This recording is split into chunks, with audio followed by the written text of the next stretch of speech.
নগদের পিন কিভাবে পরিবর্তন করবেন সেই প্রসেসটি মূলত আজকের এই ভিডিওতে দেখাবো। তো আপনি ভিডিওটি স্কিপ না করে শেষ পর্যন্ত দেখুন। আর ভিডিওটি ভালো লাগলে অবশ্যই ভিডিওতে একটি লাইক করে দিবেন এবং সাবস্ক্রাইব করে রাখবেন। নগদ অ্যাকাউন্টের পিন পরিবর্তন করার জন্য নগদ অ্যাপসটি ওপেন করতে হবে। নগদ অ্যাপসটি ওপেন করার পর আপনাকে পিন দিয়ে লগইনের উপর ক্লিক করতে হবে। লগইনের উপর ক্লিক করার পর নিচের দিকে দেখুন আমার নগদ বলে একটা অপশন রয়েছে, সেখানে ক্লিক করতে হবে। আমার নগদের উপর ক্লিক করার পর এখানে দেখুন পিন পরিবর্তন বলে একটা অপশন রয়েছে, আপনাকে সেখানে ক্লিক করতে হবে।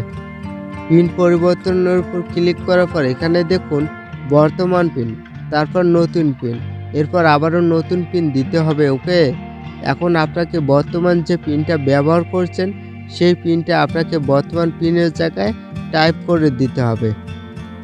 তারপর নতুন পিন, আপনি যে নতুন পিনটা সেট করতে চাচ্ছেন বা দিতে চাচ্ছেন সেই পিনটা আপনাকে এখানে টাইপ করতে হবে।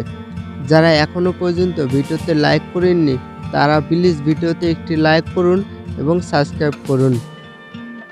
এরপর আবার পুনরায় নতুন পিনটা আপনাকে এখানে আবারও টাইপ করতে হবে। নতুন পিনটা টাইপ করার পর সাবমিটের উপর ক্লিক করতে হবে।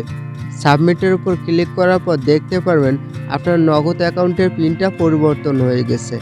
তো আজকের ভিডিও এই পর্যন্ত। আপনার কাছে ভিডিওটি কেমন লেগেছে তা অবশ্যই কমেন্ট করে জানাবেন।